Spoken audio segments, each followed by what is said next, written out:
हरि ओम गुरु ब्रह्मा गुरु विष्णु गुरुदेवो महेश्वरा गुरु साक्षात् परब्रह्म तस्मै श्री गुरुवे नमः।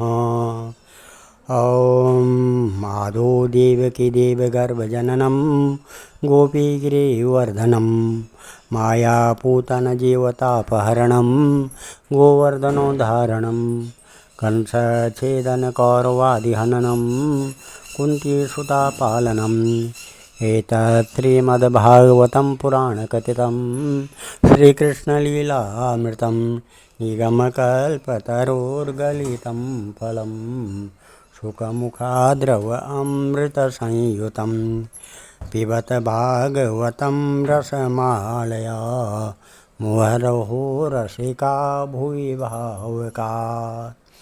भगवान श्री कृष्ण चंद्र नारायण जी के चरण कमलों में नतमस्तक होकर के मैं ये और गुरु श्री वेद व्यास जी, गुरु श्री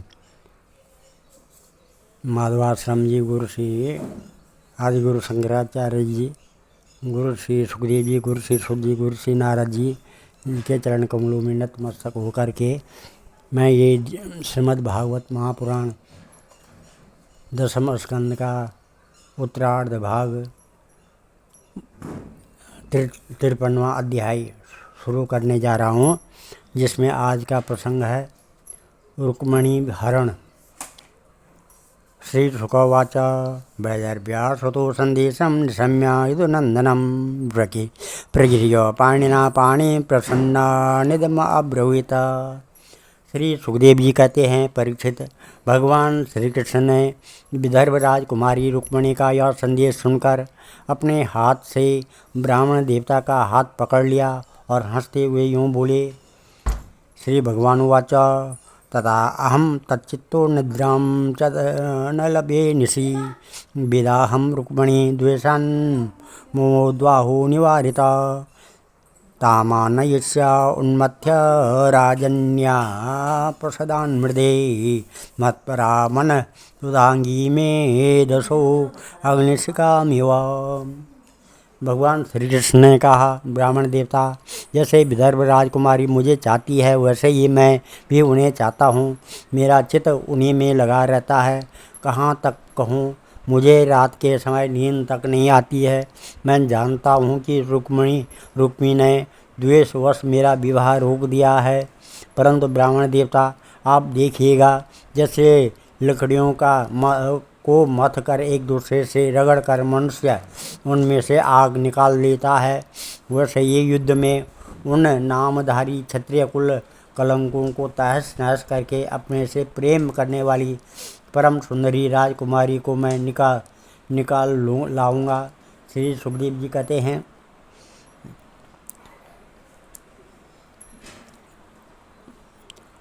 उद्धारक्षं च विज्ञाय रुक्मिण्या मधुसूदना रथा संयुज्यतामाशु दारुकेत्याह सारथिं सा च स्वे शव्यसुग्रीवं मेघपुष्पबलाहके युक्तं रथम् उपानीय तस्सु प्राञ्जलि अग्रतः आरुह्य सनन्दनं शौरिर्ध्वजमारोप्य तूर्णगे अनर्तादेकरात्रेण विदर्भानगमद्भये।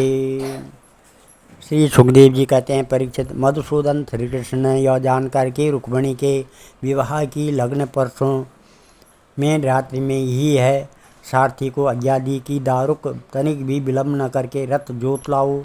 दारुक भगवान के रथ में शैव्य, सुग्रीव, मेघपुष्प और बलाहक नाम के 4 घोड़े जोत कर उसे ले आया और हाथ जोड़कर भगवान के सामने खड़ा हो गया। सूर्य नंदन श्री कृष्ण ब्राह्मण देवता को पहले रथ पर चढ़ाकर फिर आप भी सवार हुए और उन शीघ्रगामी घोड़ों के द्वारा एक ही रात में आनर्त देश से विदर्भ देश में जा पहुँचे। राजा च कुंडलिनी पति पुत्र स्नेहवशं गतः शिशुपालाय स्वां कन्यां दास्यान् कर्माण्यकारयत् पुरं सम्मृष्टं संशक्तिं मार्गत्या चतुष्पथं चित्रध्वज पताकाभिर्तोरणे समलङ्कृतं स्त्रगन्धमाल्याभरणे विरजो अम्बरभूषिते जुष्टं स्त्रीपुरुषे श्रीमद् गिरेर् रघुपते। पितॄन् देवान् समर्प्य पिप्राहं विधिवत् नृपा भोजित्वा यथा न्यायं वाचयामास मङ्गलम्। स्नातं सुन्दतीं कन्यां कृतकौतुकमङ्गलम् अहतां सुखयुग्मेन भूषितां भूषणे तमेः। कुंडिनदेश महाराज भीष्मक अपने बड़े लड़के रुक्मिणी के स्नेहवश अपनी कन्या शिशुपाल को देने के लिए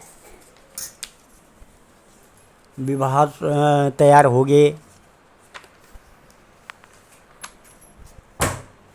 तैयारी करा रहे थे। नगर के राजपथ चौराहे तथा गली कूचे झाड़ बुहार दिए गए थे। उन पर छिड़काव किया जा चुका था। चित्र विचित्र रंग बिरंगी छोटी बड़ी झाड़ियाँ और पताकाएँ लगा दी गई थी। तोरण बांध दिए गए थे। वहाँ के स्त्री पुरुष पुष्प माला हार इत्र फुलेल चंदन गहने और निर्मल वस्त्रों से सजे हुए थे। वहाँ के सुंदर सुंदर घरों में से नगर के धूप की सुगंध फैल रही थी। परीक्षित राजा भीष्मक ने पितर और देवताओं का विधिपूर्वक पूजन करके ब्राह्मणों को भोजन कराया और नियमानुसार स्वस्तिवाचन भी कराया। सुशोभित दांतों वाली परम सुंदरी राजकुमारी रुक्मिणी को स्नान कराया गया। उनके हाथों में मंगलसूत्र कंकण पहनाए गए। कोहबर बनाया गया। 2 नए नए वस्त्र उन्हें पहनाए गए और वे उत्तम उत्तम आभूषणों से विभूषित की गई। चक्रोसमार्त्य जोर्मंत्रिर्बद्ध्वा रक्षां द्विजोतमा पुरोहितो अर्थविद वै ज्वावाग्र शान्ते हिरण्यरूप्यवांसासि दिलासा गुडमिश्रितां प्रदातधेनुष विप्रेभ्यो राजो विधिवद्भिदम्बर। एवं चेदपति राजा दमघोषसुताय वे कारयामास मन्त्रेज्ञे सर्वम् अभ्युदयोचितं मदद्योर्वीर गजानिकैर्चन्दने हेममालिवी पत्या स्वाङ्कुले सैन्ये परितः कुण्डलिनीं ययो तं वे विदर्भाधिपति समभ्येत्या विपूज्य च निवेशयामास मुदा कल्पितां निवेशने। तत्र शालो जरासन्धो दन्तवक्त्रो विदुरथः आजग्मुश्चैद्य पक्षीया पौण्ड्रुकादाससा कृष्णरामदुषौ यथा कन्या चैदाय सदादितुं यद्यागत्य हरेत् कृष्णो रामाधीरे यदुभिर्वृता योत्स्यामा सहितास्तेन इदं निश्रितमानसा आजामुर्भुर्भुजा सर्वे समग्रबलवाहना श्रुते तद्भगवान् रामो विपक्षीय नृपोद्यनमं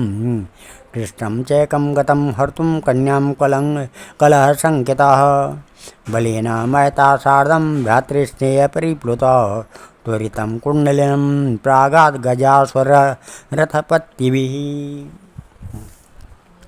श्रेष्ठ ब्राह्मणों ने साम ऋक और यजुर्वेद के ग्रह शांति के लिए हवन किया। राजा भीष्मक कुल परंपरा और शास्त्रीय विधि के बड़े जानकार थे। उन्होंने सोना चांदी वस्त्र गुड़ मिले हुए तिल और गोएं ब्राह्मणों को दी। इसी प्रकार चेदी नरेश राजा धर्मघोष ने भी अपने पुत्र शिशुपाल के लिए मंत्रज्ञ ब्राह्मणों से अपने पुत्र के विवाह संबंधी मंगल कृत्य कराए। इसके बाद वे मध्य चुआते हुए हाथियों सोने की मालाओं से सजाए हुए रथों पैदलों तथा घुड़सवारों की चतुरंगणी सेना साथ लेकर कुंडिनपुर जा पहुँचे। विदर्भ राज भीष्मक ने आगे आकर उनका स्वागत सत्कार और प्रथा के अनुसार अर्चन पूजन किया। इसके बाद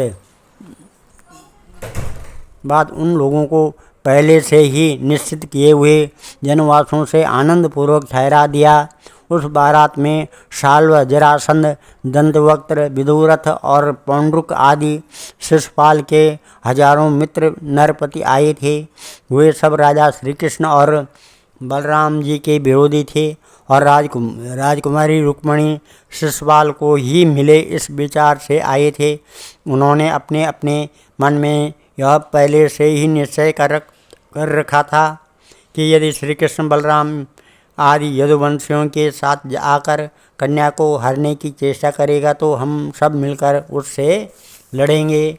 और यही कारण था कि उन राजाओं ने अपनी अपनी पूरी सेना, रथ, घोड़े, हाथी आदि भी अपने अपने साथ ले लिए। विपक्षी राजाओं की इस तैयारी का पता भगवान बलराम जी को लग गया और उन्होंने यह सुना कि भैया श्री कृष्ण अकेले ही राजकुमारी का हरण करने के लिए चले गए हैं। तब उन्हें वहाँ लड़ाई झगड़े की बड़ी आशंका हुई। यद्यपि वे श्री कृष्ण का बल विक्रम जानते थे, फिर भी भ्रातृ स्नेह से उनका हृदय भर आया। वे तुरंत ही हाथी, घोड़े, रथ और पैदलों की बड़ी भारी चतुरंगिनी सेना साथ लेकर कुंडनपुर के लिए चल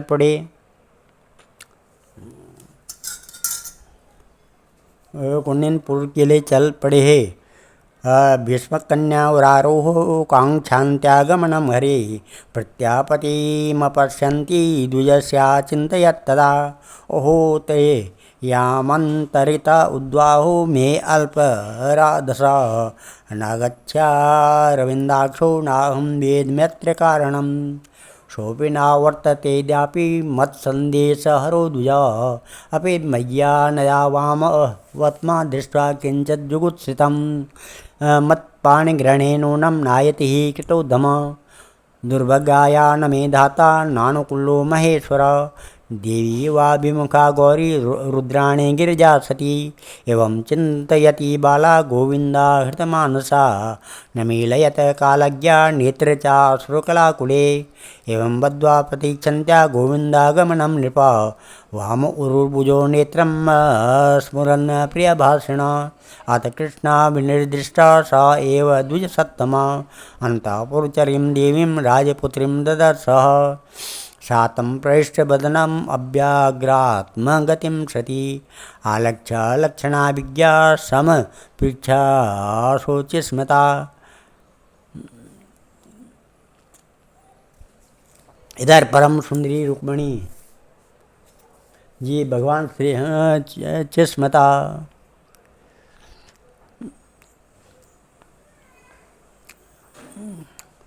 शोभे नावर्त मत्सन्देहो द्विज अपि मय्या उदात्मानं दृष्ट्वा कितजुगुप्सितं मत्पाणिग्रहणो नूनं नायते कृतोद्यम। दुर्भगाया न मे दाता नानुकूला महेश्वर। देवी वा विमुखा गौरी रुद्राणी गिरिजा सती। एवं चिन्मती का बाला गोविन्दा हृतमालया न मीलयत कालाज्ञा नेत्रे च शुक्लाकुले। एवं बद्ध्या प्रतीक्षन्त्या गोविन्दागमनं नृप वामे उर्भुजे नेत्र स्फुरन् प्रियभाषिणी। अतः कृष्ण विनिर्दिष्टा शवे द्विजसत्तमा अन्तःपुरीं च पुरचरीं देवीं राजपुत्रीं ददर्शः। सा तं प्रविश्य वदनं व्यग्रात्मा गतिं सती आलक्ष्य लक्षणाभिज्ञा सम्पृच्छा च स्मिता। तस्य आवेदयत् प्राप्तं संशयं यदुनन्दनम् उक्तं च सत्यवचनम् आत्मोपनयनं प्रति तमागतं समायाय वैदर्भीहृष्यमानसा न पश्यन्ति ब्राह्मणाय प्रियमन्त्रायणापि सा। इस परम सुंदरी रुक्मिणी जी भगवान श्री कृष्ण के शुभागमन की प्रतीक्षा कर रही थी। उन्होंने देखा कि श्री कृष्ण की तो कौन कहे, अभी ब्राह्मण देवता भी नहीं आ लौटे। तो वे बड़ी चिंता में पड़ गई। सोचने लगी, ओहो अब मुझे अभागिनी के विवाह में केवल एक रात की देरी है, परंतु मेरे जीवन सर्वस्व कमल नयन भगवान अब भी नहीं पधारे। इसका क्या कारण हो सकता है, कुछ निश्चय नहीं मालूम पड़ता। यही नहीं, मेरे संदेश ले जाने वाले ब्राह्मण देवता भी तो अभी तक नहीं लौटे। इसमें संदेह नहीं कि भगवान श्री कृष्ण का स्वरूप परम सुंदर है और विशुद्ध पुरुष ही उनमें से प्रेम कर सकते हैं। उन्होंने मुझ में कुछ न कुछ बुराई देखी होगी, तभी तो मेरा हाथ पकड़ने के लिए, मुझे स्वीकार करने के लिए तैयार होकर वे यहाँ नहीं पधार रहे हैं। ठीक है, मेरे भाग्य ही मंद हैं। विधाता और भगवान शंकर भी मेरे अनुकूल नहीं जान पड़ते। यह भी संभव है कि रुद्र पत्नी गिरिजा कुमारी सती पार्वती जी मुझसे अप्रसन्न हो।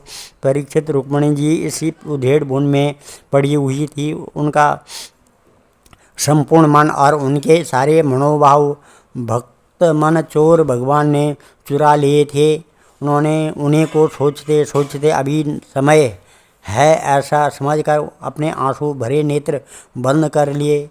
परीक्षित, इस प्रकार रुक्मिणी जी भगवान श्री कृष्ण के शुभागमन की प्रतीक्षा कर रही थी। उसी समय उनकी बाईं जांघ, भुजा और नेत्र फड़कने लगे, जो प्रियतम के आगमन का प्रिय संवाद सूचित कर रहे थे। इतने में ही भगवान श्री कृष्ण के भेजे हुए ब्राह्मण देवता आ गए और उन्होंने अंतःपुर में राजकुमारी रुक्मिणी को इस प्रकार देखा मानो कोई ध्यानमग्न देवी हो। सती रुक्मिणी जी ने देखा ब्राह्मण देवता का मुख प्रफुल्लित है, उनके मन और चेहरे पर किसी प्रकार की घबराहट नहीं है। वे उन्हें देखकर लक्षणों से ही समझ गई कि भगवान श्री कृष्ण आ गए। फिर प्रसन्नता से खिलकर उन्होंने ब्राह्मण देवता से पूछा। तब ब्राह्मण देवता ने निवेदन किया कि भगवान श्री कृष्ण यहाँ पधार गए हैं और उनकी भूरी भूरी प्रशंसा की। यह भी बतलाया कि कुमारी जी आपको ले जाने की उन्होंने सत्य प्रतिज्ञा की है। भगवान के शुभागमन का समाचार सुनकर रुक्मिणी जी हृदय आनंद तिरेक से भर गया। उन्होंने इसके बदले में ब्राह्मण के लिए भगवान के अतिरिक्त और कुछ प्रिय न देकर उन्होंने केवल नमस्कार कर लिया, अर्थात जगत की समग्र लक्ष्मी ब्राह्मण देवता को सौंप दी। राजा भीष्मक प्राप्तो श्रुता सुदोहितु रुद्वाः प्रेक्षणोत्सुक अव्ययातोर्य घोषेण रामकृष्णो समर्हणे मधुपर्काम् उपानीय वांसासी विरजांसि च स उपान्याविष्टानि विधिवत् समपूजयेत् तयोर्निर्विशेषं श्रीमद् उपकल्प महामती ससैन्यो सानुगयोरातिथ्यं विदधे यथा एवं राज्ञा समेतानां यथा वीर्यं यथा वय यथा बलं यथा वित्तं सर्वे कामे समर्हयत्। कृष्णमागतम् आकर्ण्य विदर्भपुरवासिनः आगत्य नेत्राञ्जलिभिः पपोस्तन्मुखपङ्कजाम् असेवा भार्या भवितं रुक्मिणीम् अर्हति नापराः आशाप्यन्दात्मा भयसमुचिता पतिं किञ्चित् सुचरितं यत् नस्तेन तुष्टविलोककृत अनुगृह्यात् गृहातुं वैदर्भ्यपाणिम् अच्युता एवं प्रेम कला बद्धा वदन्ति स्म पुरोकसा कन्या चान्तापुरात् प्रागात् भटेर्गुप्ताम्बिकालनयम् पद्भ्यां विनययो दृष्टं भवान्या पादपल्लवम् सा चानो ध्यायति सम्यक् मुकुन्दा चरणाम्बुजम् यद पांगमातृभिः सार्धं सखिभिः परिवारिता गुप्ता राजभटे सूर्ये सत्रे द्वेरुतायुधे मृदंग संगपण वास्तुर्या भैर्य सजंगिरे। इस प्रकार से राजा भीष्मक ने सुना कि भगवान श्री कृष्ण और बलराम जी मेरी कन्या का विवाह देखने के लिए उत्सुकतावश यहाँ पधारे हैं। तब तुम्हें तुरी ही भेरी आदि बाजे बजवाते हुए पूजा की सामग्री लेकर उन्होंने उनकी आगवानी की और मधुपर्क निर्मल वस्त्र तथा उत्तम भेंट देकर विधिपूर्वक उनकी पूजा की। भीष्मक जी बड़े बुद्धिमान थे। भगवान के प्रति उनकी बड़ी भक्ति थी। उन्होंने भगवान को सेना और साथियों के सहित समस्त सामग्रियों से युक्त निवास स्थान में ठहराया और उनका यथावत आतिथ्य सत्कार किया। विदर्भ राज भीष्मक जी के यहाँ निमंत्रण में जितने राजा आए थे उन्होंने उनके पराक्रम, अवस्था, बल और धन के अनुसार सारी इच्छित वस्तुएं देकर सबका खूब सत्कार किया। विदर्भ देश के नागरिकों ने जब सुना कि भगवान श्री कृष्ण यहाँ पधारे हैं तब वे लोग भगवान के निवास स्थान पर आए और अपने नयनों की अंजलि में भर भर कर उनके बदनार अरविंद का मधुर रस पान करने लगे। वे आपस में इस प्रकार बातचीत करते थे, रुक्मिणी इन्हीं की अर्धांगिनी होने के योग्य है और ये परम पवित्र मूर्ति श्याम सुंदर रुक्मिणी के ही योग्य पति हैं। दूसरी कोई इनकी पत्नी होने के योग्य नहीं है। यदि हमने अपने पूर्व जन्म या इस जन्म में कुछ भी सत्कर्म किया हो तो त्रिलोक विधाता भगवान हम पर प्रसन्न हो और ऐसी कृपा करें कि श्याम सुंदर श्री कृष्ण ही विदर्भ राजकुमारी रुक्मिणी का पाणी ग्रहण करें। परीक्षित जिस समय प्रेम वश होकर पूर्ववासी लोग परस्पर इस प्रकार बातचीत कर रहे थे, उसी समय रुक्मिणी जी अंतःपुर से निकलकर देवी जी के मंदिर के लिए चली। बहुत से सैनिक उनकी रक्षा में नियुक्त थे। वे प्रेम मूर्ति श्री कृष्ण के चरण कमलों का चिंतन करती हुई भगवती भवानी के पाद पल्लवों का दर्शन करने के लिए पैदल चली। वे स्वयं मौन थी और माताएं तथा सखी सहेलियां सब ओर से उन्हें घेरे हुए थी। शूरवीर राज सैनिक हाथों में अस्त्र शस्त्र उठाए कवच पहने उनकी रक्षा कर रहे थे। उस समय मृदंग शंख ढोल तुरही और भेरी आदि बाजे बज रहे थे। नानोपहार बलिभीर वार मुख्या ससा स्त्रगंध वस्त्राभरणे द्विजपत्न्या सलंकृता गायन्तश्च स्तुवन्तश्च गायका वादवादका परिवार्या पदुं जग्मु सूतमागन्धवन्दिना असाध्या देवी सदनं धोतपादाकराम्बुजम् उपस्पृश्य शुचि शान्ता प्रविवेशाम्बिकाङ्कं तां वे प्रवसो बालां विधिज्ञा विप्रयोषिता भवानीं वन्दया कुर्वात् भवपत्नी भवन्त्विनतां नमस्ते त्वाम्बिके भीक्षणं स्वसन्तानायुतां शिवं भुवितं पतिर्मे भगवान् कृष्ण स तन्मोदताम् अद्भिर्गन्धाक्षते धूपैर्वासास्त्रगमाल्यभूषणे नानोपहारबलिभिः प्रदीपावालिभिः पृथक् विप्रस्त्रियपतिमत्तिस्तदा ते समुपूजयेत् लवणापूपताम्बूलकण्ठसूत्रफलैक्षुभिः तत्सेस्त्रज्ञप्रदूषेषायुजुराशा ताभ्यो देवी नमश्चक्रे शेषा च जग्रे वधू मुनिव्रतः त्यक्त्वा निश्चक्राम अम्बिकागृहात् प्रगृह्य प्राणिनां भूभृत्यां रत्नमुद्रोपशोभितम्। इस प्रकार से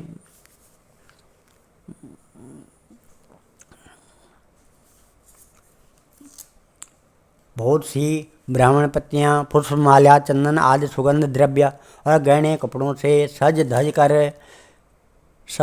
कर चंदन आदि सुगंध द्रव्य और गहने कपड़ों से सज धज कर साथ साथ चल रही थी और अनेकों प्रकार के उपहार तथा पूजन आदि की सामग्री लेकर हजारों श्रेष्ठ वारंगनाएँ भी साथ थी। गौए गाते जाते थे, बाजे वाले बाजे बजाते चलते थे और सूत मागध तथा बंदीजन दुल्हन के चारों ओर जय जयकार करते विरध बखानते जा रहे थे। देवी जी के मंदिर में पहुंचकर रुक्मिणी जी ने अपने कमल के समान सुकोमल हाथ पैर धोए और आचमन किया। इसके बाद बाहर भीतर से पवित्र एवं शांत भाव से युक्त होकर अंबिका देवी के मंदिर में प्रवेश किया। बहुत सी विधि विधान जानने वाली बड़ी बूढ़ी ब्राह्मणियाँ उनके साथ थी। उन्होंने भगवान शंकर की अर्धांगिनी भवानी को और भगवान शंकर जी को भी रुक्मिणी जी से प्रणाम करवाया। रुक्मिणी जी ने भगवती से प्रार्थना की, अंबिका माता, आपकी गोद में बैठे हुए आपके प्रिय पुत्र गणेश जी को तथा आपको मैं बार बार नमस्कार करती हूँ। आप ऐसा आशीर्वाद दीजिए कि मेरी अभिलाषा पूर्ण हो, भगवान श्री कृष्ण यही मेरे पति हों। इसके बाद रुक्मिणी जी ने जल गंध अक्षत्र